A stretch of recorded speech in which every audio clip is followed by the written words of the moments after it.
এটাকেই সে মনে করে রাসূলকে সম্মান করছে। এবং প্রত্যেক জায়গায় দেখবেন কিচ্ছা কাহিনী একটাই, কেন আপনি দাঁড়ায় গেলেন, দুরূদ পড়লে রাসূল আসে। কোত্থেকে তার এই বিশ্বাস তৈরি হলো? হাজার হাজার জায়গায় দুরূদ পড়ে তো তারা, তাহলে রাসূল যদি সেখানে উপস্থিত হয়, তার প্রত্যেকটি কথাই হলো সুন্নাহ বিরোধী। সে বুঝেই না যে এটা একটা আকীদার ইস্যু। রাসূল সাল্লাল্লাহু আলাইহি ওয়াসাল্লাম গায়েব জানে, এটা তার কি বদ্ধমূল ধারণা, এটা কেন সে রাসূলের ইশক হিসেবে সে এটা প্রচার করতে চায়। এটাই রাসূলের ইশক, এটাই রাসূলের ভালোবাসা। রাসূলের ভালোবাসা বলতে গিয়ে সে আল্লাহর সাথে রাসূলকে প্যারালালি নিয়ে যায়। আজকেও আমি আমার যেখানে আমার বাসার কাছে মসজিদে ইমাম সাহেব তিনি বলছেন লা ইলাহা ইল্লাল্লাহ মুহাম্মাদুর রাসূল, এটা সে জিকির করছে। আমি বললাম নামাজের শেষে, জিকিরের শেষে আমি বললাম যে উস্তাদ আপনি জিকির পড়লেন লা ইলাহা ইল্লাল্লাহ মুহাম্মাদুর রাসূল, এটা আবার কোন জিকির? আমি জিজ্ঞেস করলাম জিকির কি? বলে আল্লাহর স্মরণ। তো মুহাম্মদুর রাসূলুল্লাহ কোথায় আল্লাহর স্মরণ হলো? এটা জিকির কবে হইল? এইটাকে জিকির হিসাবে কে ঘোষণা করলো আপনাকে যে আপনি এটা জিকির হিসেবে করতেছেন এবং সুর দিয়ে লা ইলাহা ইল্লাল্লাহ মুহাম্মাদুর রাসূলুল্লাহ? আমরা জিকির তো শুধু আল্লাহর কথা, লা ইলাহা ইল্লাল্লাহ জিকির। মুহাম্মদুর রাসূলুল্লাহ তো কোনোদিন কিয়ামত পর্যন্ত পড়লে কোনো ব্যক্তির সওয়াব হবে না, কেবলমাত্র কি যদি এটা কোরআনের অংশ হিসেবে মুহাম্মাদুর রাসূলুল্লাহ ওয়াল্লাযীনা মাআহু আশিদ্দাউ আলাল কুফার এটুকু পড়লে সওয়াব হবে। অথবা যে মুসলমান হচ্ছে তার জন্য এটুকু দরকার, এরপরে কি আর এর কোনো কাজ আছে? এরপরে তো আর মুহাম্মদুর রাসূলের কোনো জিকির না, কিন্তু এটা নিয়ে জিকির করতেই আছে। দেখবেন লা ইলাহা ইল্লাল্লাহ, লা ইলাহা ইল্লাল্লাহ শেষে কি কয়? লা ইলাহা ইল্লাল্লাহ মুহাম্মাদুর রাসূল। অথচ সে জানেই না যে লা ইলাহা ইল্লাল্লাহ মুহাম্মাদুর রাসূলুল্লাহ জিকির না। লা ইলাহা ইল্লাল্লাহু ওয়াহদাহু লা শারীকা লাহু লাহুল মুলকু ওয়া লাহুল হামদু ওয়া আলা কুল্লি শাইইন কাদির। মূল ইস্যু হলো তার মধ্যে পড়াশোনাই নাই। সে ওই যে সিলেবাসে যা পড়েছে, পরীক্ষায় পাশ করার জন্য যা করেছে, এর বাইরে তার কোনোদিন পড়াও হয় না, এর বাইরে সে যেতেও চায় না, এর বাইরে সে বুঝেও না, এর বাইরে তার উপলব্ধিও নাই। প্রিয় ভাইরা, রাত অনেক বেশি, এত রাতে এত কথা ওলামায়ে কেরাম এখানে মাশায়েখে আযম আছেন, তারা আপনাদেরকে অলরেডি বলেছেন। আমার যেটা ফিলিং, এই ফিলিংটা হলো বাংলাদেশে প্রচুর পরিমাণ আপনাদের শিক্ষা প্রতিষ্ঠান থাকবে, এবং এই শিক্ষা প্রতিষ্ঠান যেখান থেকে হক শেখানো হবে বাচ্চাদেরকে, ব্রেনে ছোটোবেলা যেটা ঢুকে গেছে এটা আর আপনি বাইর করতে পারবেন না। এই যে বুড়োরা যারা বুড়ো হয়ে গেছে, বাপদাদার ধর্ম, বাপদাদা কি ভুল করছে নাকি, এটা কেন তার কাছ থেকে বের করতে পারেন না আপনার? যুবকরা সব এখানেও যা আছে, অধিকাংশ যুবকরা পরিবর্তন হয়ে যাচ্ছে, বৃদ্ধরা পরিবর্তন হয় না। কারণটা কি? কারণটা একটা, বাপদাদারে দেখে আসলে যে ছোটোবেলা ব্রেনে একটা ঢুকছে, কার নাকশিফিল হাজার, কার নাকশিফিল হাজার, ছোটোবেলায় যে মাথায় ঢুকছে এটার বাইরেই হচ্ছে। অর্থাৎ ছোটোবেলায় তো তাকে আপনি রিফর্ম করতে হবে, ছোটোবেলা থেকে রিকনস্টিটিউট করতে হবে, ছোটোবেলায় তার মধ্যে আপনার পরিবর্তনটা তৈরি করতে হবে। এখন এটা আপনাদের জন্য রাসূল সাল্লাল্লাহু আলাইহি ওয়াসাল্লাম বলেছেন ইন্নাল্লাহা সাইলুল কুল্লা রাইন আম্মা ইস্তারআহু আহাফিজ আম দাইয়া। আল্লাহ তাআলা আপনাদের সন্তানদের ব্যাপারে আপনাদেরকে জিজ্ঞেস করবেন, আপনি কি ওকে সত্যিকার শিক্ষা দিলেন নাকি আপনি তাকে আমদাইয়া ধ্বংস করে দিয়েছেন? ই ডিস্ট্রয়েড দেম, আপনি তাকে ধ্বংস করে দিলেন। কিভাবে ধ্বংস করে দিলেন? আপনি এমন একটা শিক্ষা তাকে দিলেন যে শিক্ষা তার মধ্যে কি বেদাত এবং কুফরি অথবা শিরকের চ্যানেল তার মধ্যে তৈরি করে দিয়েছে। চ্যানেল তার মধ্যে আমি দেখেছি লোকেরা, তারা রাসূল ইসলামকে তারা হাজির এবং নাজির তারা বলে তারা বিশ্বাস করে, তারা এটা বিশ্বাস করে এবং তারা বুঝে না যে এটা শিরকে আকবর হয়ে যাচ্ছে। আল্লাহ সুবহানাহু ওয়া তাআলার গুণ, আল্লাহর গুণ তারা রাসূলকে দিয়ে দিচ্ছে এবং তারা এটাই মনে করছে তারা কি, এটাই মনে করছে তারা তাদের আকীদা, এবং এর বাইরে কোনো কিছুকেই তারা মনে করছে কি এটা ওয়াহাবিজম অথবা কি এটা হচ্ছে আপনার ইহুদিদের দালাল। শব্দ তো একটাই পাইছে, তা হলো ইহুদিদের দালাল। বক্তব্য একটাই, ইহুদিদের দালাল। আমি আপনাদেরকে অনুরোধ করব, এইখানে আপনারা যে উদ্যোগ নিয়েছেন, প্লিজ কাম ফরওয়ার্ড। আপনাদের নিজেদেরকে বাঁচান এবং আপনাদের কু আনফুসাকুম ও আহলিকুম নারা। আর বাঁচার জন্যে সবচেয়ে গুরুত্বপূর্ণ যেটা সেটা হলো আকীদা। আকীদা না হলে আমল নিয়ে, কেবলমাত্র আমল নিয়ে কেউ বাঁচতে পারবে না। কেবলমাত্র আমলে তার ত্রুটি থাকলে আল্লাহ ক্ষমা করে দিতে পারেন, কিন্তু আকীদায় ত্রুটি থাকলে আল্লাহ ক্ষমা করবেন না। ইন্নাল্লাহা লা ইয়াগফিরু আন ইউশরাকা বিহি ওয়া ইয়াগফিরু মা দুনা যালিকা লিমান ইয়াশা। আমলে একজন ব্যক্তির কমও থাকতে পারে, কিন্তু আকীদায় তিনি সচ্চা হলে তিনি কিন্তু মাফও পেয়ে যেতে পারেন। আল্লাহ সুবহানাহু ওয়া তাআলা ক্ষমা করে দেবেন ইনশাআল্লাহ, সে প্রত্যাশা আমরা করছি। এই ডিমার্কেশনগুলো বাচ্চাদেরকে ছোটোবেলা থেকে তাদেরকে বোঝানো। আপনি দেখেছেন আলহামদুলিল্লাহ, আকীদার ছোটো ছোটো বই, আরবদের বইগুলো যদি কোথাও পড়িয়ে দেওয়া যায়, তাদের যেগুলো সিলেবাসভুক্ত করেছেন, এর মধ্যে জীবনে কোনোদিন কোনো তার মধ্যে কোন চ্যানেলেই তার মধ্যে বেদাত অথবা খোরাফাত তার মধ্যে ঢুকবে না, এবং কোরআন এবং হাদিসের সাথে তাদের সরাসরি কানেকশন হয়ে যাবে। আমি বলেছিলাম আমার এলাকায় কিছু মসজিদে এই কয়েকদিন ধরে আমি কিছু আলোচনা করেছিলাম, এবং আমি বলেছি আপনারা যেই কোনো বিষয়ে আলোচনা করতে গিয়ে কোনো ছোটি বই, অমুক হুজুরে বই লেগেছেন এইরকম পিচ্ছি, ওই বইয়ের হাসিয়াতে এটা লেখা আছে। এক ছেলে একবার আমাকে বললো যে মসজিদে মহিলারা যেতে পারবে না, এটা কেন? বলেছে অমুক বইয়ের হাসিয়াতে লেখা আছে। আমি বললাম তুমি কি সহিহুল বুখারী, সহিহুল মুসলিম হাদিসের একটা গ্রন্থ তুমি খুঁজে পাও নাই? অমুক বইয়ের সিপায় হাসিয়াতে লেখা আছে, এটাই তোমার চোখে পড়লো? তুমি এত অন্ধ হয়ে গেল যে ওই বইয়ের সিপায় এটা লেখা আছে। ওই বইয়ের সিপায় কে লেখলো এটা? তবে রাসূলের হাদিস একটাও তোমার চোখে পড়লো না। এর চেয়ে অধিকাংশ লোক ওই সিপাওয়ালা বই নিয়ে আসে, ওইখানে হাসিয়াতে লেখা আছে অমকে আন্ডারলাইন করে এটা লিখে দিয়েছি, অমক অমক হুজুর এই কথা বলছে, তমক হুজুর এই কথা বলছে, কিন্তু আল্লাহ রাসূল কি বলেছেন এটা তারা জানে। কারণ কেন জানেন না? জানেন, কারণ আপনি মাদ্রাসাগুলোতে উস্তাদের এখানে আছেন, আপনি জিজ্ঞেস করে দেন 100 জনের মধ্যে 99 জন কোরআনের অর্থ বুঝে না। 100 জনের মধ্যে 99 না, 1000 জনের মধ্যে 999 জন তারা হাদিসের ইবারত পড়তে পারবে না, বইয়ের তারা ইবারত পড়তে পারবে না। তাহলে সে কিসের জ্ঞান অর্জন করবে? সে তো পড়েই না কোনোদিনই হলো, সে পড়বে কোত্থেকে? সে কামেল পাস করেছে, একটা শব্দ সে আরবিতে পড়তে পারবে না। প্রথম হাদিসটা তাকে দেন সহিহুল বুখারী, এটা পড়েই তো সে কামেল পাস করেছে। একটা প্রথম হাদিসটা দেখেন তো শুদ্ধ করে ইবারত করতে পারে কিনা? তাহলে এই লোক আপনার সমাজের ইমাম, আপনার সমাজের নেতা, তার কাছ থেকে আপনি ইসলাম শিখতেছেন। এবার বুঝেন কি ইসলাম শিখছেন আপনি তার কাছ থেকে, এবং কি ইসলাম আমরা শিখছি।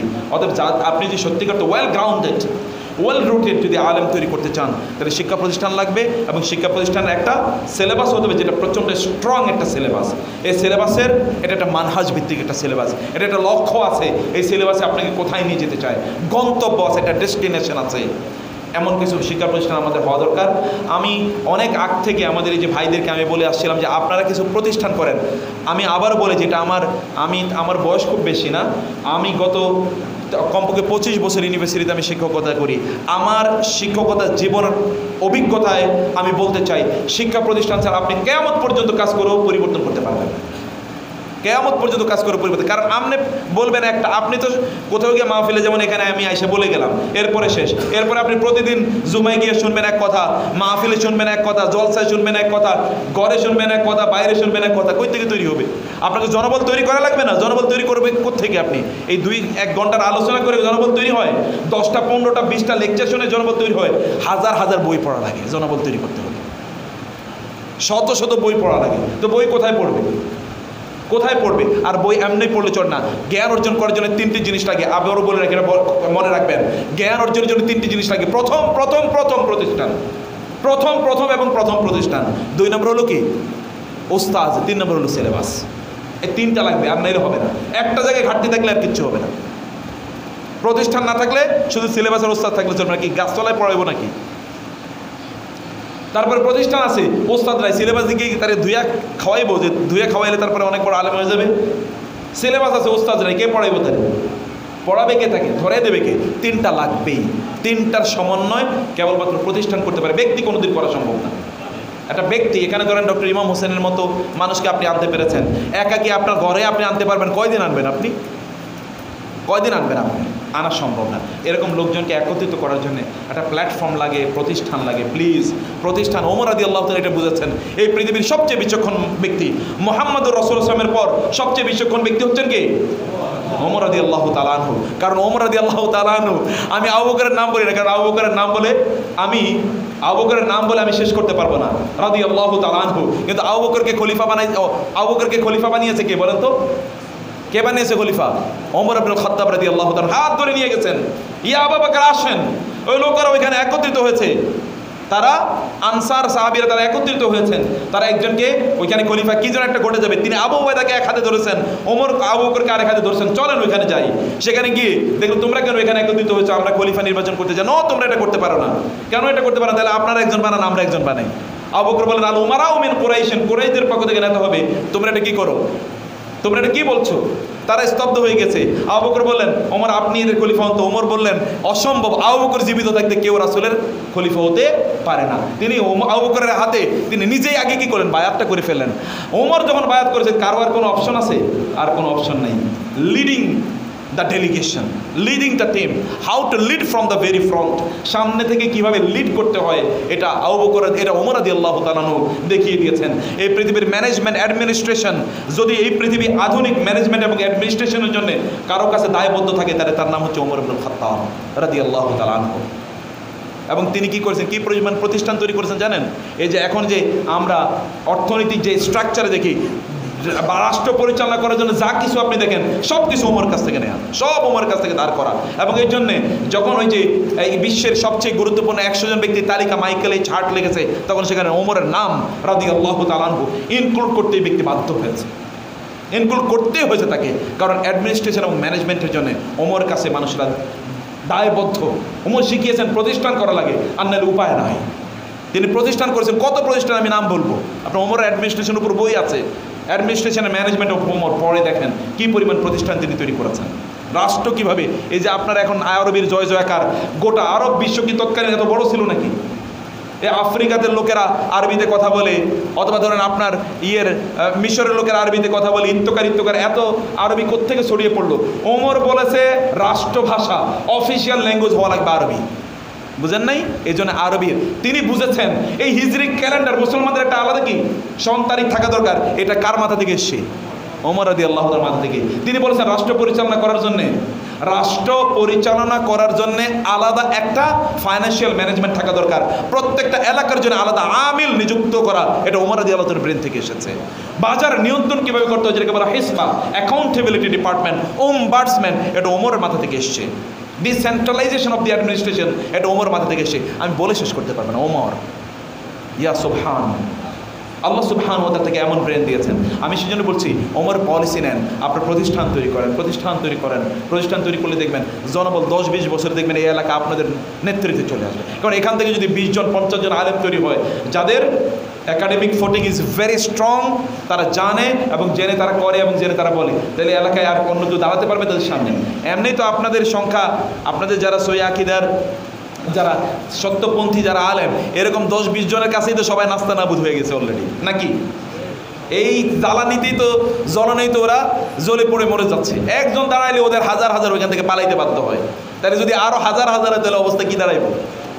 আমার এলাকায় বলেছে, আমার এলাকা ফরিদগঞ্জের কথা বলছি, তারা বলেছে যে এই বছর রমাদানে তাদের বাসা বাড়িতে মিলাদ পড়ানোর কোথাও কোনো এক্সাম্পলই খুঁজে আমরা। বলেছে গত বছরও দেখেছি শত শত, কিন্তু এবার কোথাও দেখিও না কেউ মিলাদ পড়াইছে। বলে এটা মনে হয় অলরেডি মিউজিয়ামে চলে গেছে, জাদুঘরে।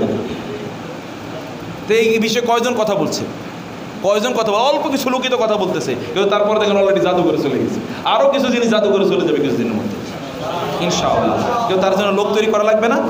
করা লাগবে কিনা? করা লাগবে। এবং তার জন্য লোক তৈরি করতে হলে মাঠে ঘাটে পথে লোক তৈরি করা যায় না, এটা তৈরি করা যায়, তৈরি করতে হবে কোথায়? প্রতিষ্ঠানে তৈরি করতে হবে। প্রতিষ্ঠান করুন, আগে আসেন, সবাই আগে আসেন। 50 জন 100 জন লোক একত্রিত হন যেন আমরা এর প্রতিষ্ঠান চালাবো। আপনাদের পোলা পায় না 100 জন পড়লে এমনিতে প্রতিষ্ঠান দাঁড়িয়ে যায়। প্রথম থেকে কি অলরেডি ব্রেক ইভেন, ইংরেজিতে বলে ব্রেক ইভেন। ব্রেক ইভেন মানে হচ্ছে কোনো লস নাই, নো লস ইনশাআল্লাহ। ফাইন্যান্সিয়ালি আপনারা এখানে ব্যবসা করার দরকার নেই, কিন্তু প্রতিষ্ঠান তো চালাইতেই হবে। ভিক্ষা করে প্রতিষ্ঠান চালানো যায় না। যেখানে ভিক্ষা করে প্রতিষ্ঠান চলে ওইখানকার ছাত্ররাও পরবর্তীতে ভিক্ষুকই হয়, দেখেন না সব। আল ইয়াদুল উলিয়া খায়রুম মিনাল ইয়াদিস সুফলা। আল্লাহ তাআলা, আল্লাহ রাসূল বলেছেন উপরের হাত নিচের হাতের চেয়ে কি উত্তম, আর আমগো সবার হাতে কি নিচে। যেই লোকের হাত নিচে সে কিভাবে সমাজের পরিবর্তন করা লাগবে? ওই টাকা না দিলে এর সংসার চলে না, তার বিরুদ্ধে সে কথা বলতে পারবে? কি মনে হয় আপনাদের? তার বিরুদ্ধে সে কথা বলতে পারবে? ওই কমিটির বিরুদ্ধে কথা বললে তার কি, বা কমিটির ওই যে দেখেছেন এক সময় দেখেছি সুদের বিরুদ্ধে কথা বলছে, কমিটির একজনে কি গলা কাশি দিয়েছে, তখন তার সুদের আলোচনা বন্ধ। ঘুষের বিরুদ্ধে কথা বলছে, কমিটির আরেকজনে গলা কাশি দিয়েছে, তার ঘুষের আলোচনা বন্ধ, তাই না? তো এইরকমই তো চলছে। কথা বলতে পারে না, হক কথা বলতে পারে না। কিন্তু আপনি সুবহানাল্লাহ, যারা সত্যি, যারা আল্লাহকে ভয় পায়, যারা সঠিক আকীদা মানহাজ মেনটেন করে, কাউকে পরোয়া করে কথা বলে, ওয়ালা ইয়াখাফুনা লাউমাতা লাইম। কে কি বলছে না বলছে কিছুই পরোয়া করে না। আমি কি তোমার চাকরি করি নাকি যে তোমাকে করে কথা বলতে হবে? যা হক তাই বলে গেলাম, তুমি মানলে মানলা, না মানলে নাই, আসসালাম। আল্লাহ সুবহানাহু ওয়া তাআলা আপনাদেরকে অনেক অনেক ভালো রাখুন। এখানে একটা প্রতিষ্ঠান করেন প্লিজ। আপনারা রাজি তো নাকি? ইনশাআল্লাহ সবাই মিলে করেন, সবাই একত্রিত হন। ব্যবসা করার দরকার নাই, সবাই একত্রিত হন। 100 জন একত্রিত হন। 100 জন একত্রিত হয়ে একটা প্রতিষ্ঠান করার জন্য কিচ্ছু লাগে না, কিচ্ছু লাগে না। উদ্যোগ ইজ ইম্পর্টেন্ট। আমি নিজে বহু প্রতিষ্ঠান করেছি, যে প্রতিষ্ঠানটা হয়তো এখন সম্পদ আছে হয়তো 500 কোটি টাকার, ওইটা যখন শুরু করি তখন হয়তো 1 লাখ টাকা দিয়ে শুরু করেছি। Believe me, it's possible, you can do it, you can do it. আপনি এটা করতেই পারেন। আপনার লাগবে ইখলাস এবং একটা লাগবে সুন্দর ম্যানেজমেন্ট। একটা সুন্দর ম্যানেজমেন্ট লাগবে। লোকেরা তো আপনাদের কাছে আপনাদের সন্তানদেরকে দিতে চায়, আপনারা সেই আয়োজন করতে হবে আপনাদেরকে। আল্লাহ সুবহানাহু ওয়া তাআলা এই আয়োজনকে কবুল করে নিন। জাযাকুমুল্লাহ খায়র।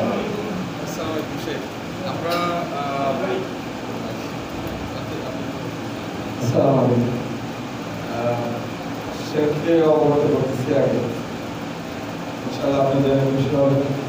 আমরা এই মাঠে এখানে একটা জায়গা আমরা দেখছি 1100 জায়গা, এটা যেহেতু আমরা মোটামুটি প্রাইস এগ্রি করছি মাশাআল্লাহ 55 লাখ। বাহ মাশাআল্লাহ সুবহানাল্লাহ। আমরা ইনশাআল্লাহ আপনার নাম দিয়ে আজকে অ্যাডভান্স করব। আল্লাহু আকবার। বারাকাল্লাহ। আলহামদুলিল্লাহ আলহামদুলিল্লাহ। কত লাখ টাকা? আমরা একটু 55 লাখ টাকা। তো 55 লাখ টাকা ইয়ানের 50 জন দ্বারা তো 55 লাখ টাকা হয়ে যায়। এই টাকা এরকম টাকা মাশাআল্লাহ। আলহামদুলিল্লাহ আলহামদুলিল্লাহ অ্যাডভান্স করতেছি ইনশাআল্লাহ। আলহামদুলিল্লাহ আলহামদুলিল্লাহ। তো আল্লাহ ইনশাআল্লাহ শেখ বলেন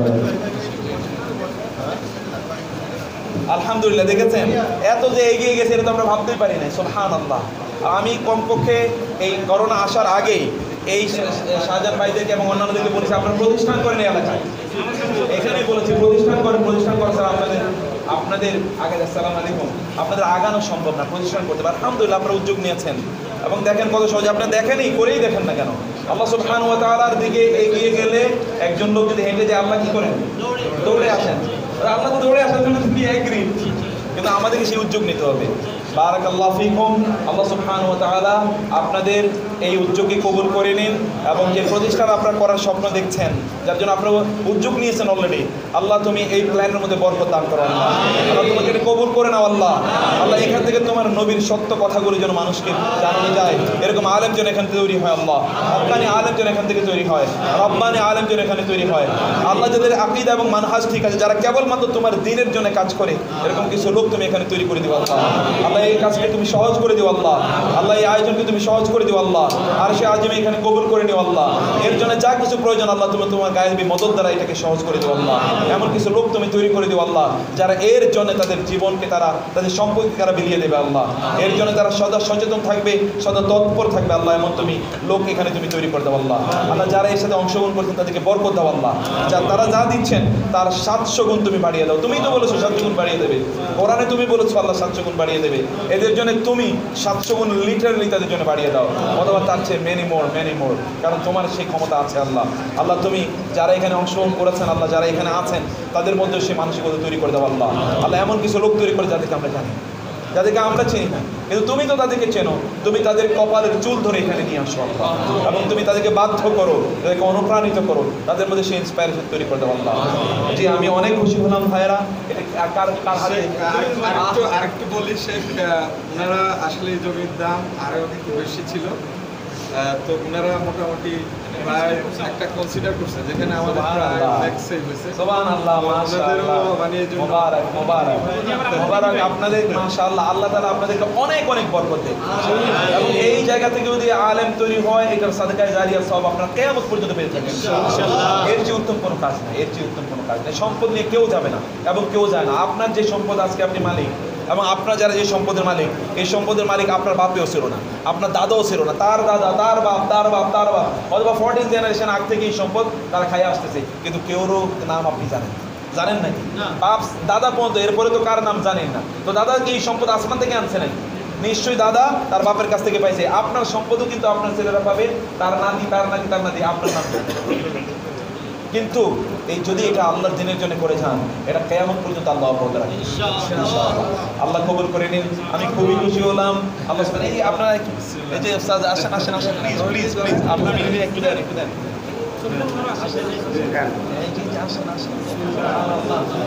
আল্লাহ আল্লাহ কবুল করেন। আল্লাহ আল্লাহ বরকত দাও। আল্লাহ যারা দিচ্ছেন এবং যারা নিচ্ছেন সবার কাজে বরকত দাও। আমিন।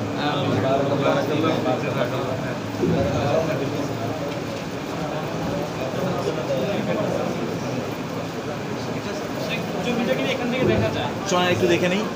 আলহামদুলিল্লাহ। তো ঠিক আছে, শোন আপনাদের সাথে তো কথা শেষ, এখন আপনাদের দায়িত্ব। দিনের প্রতিষ্ঠান তৈরি হলেই হয় না, এটাকে চালাইতে হয়, সুন্দর করে চালাতে হয়। চালানোর জন্য যা যা করা প্রয়োজন এগুলো আপনারা করে নেবেন ইনশাআল্লাহ ইনশাআল্লাহ। আমরা ইনশাআল্লাহ আজকে এই আয়োজন এখানেই সমাপ্ত।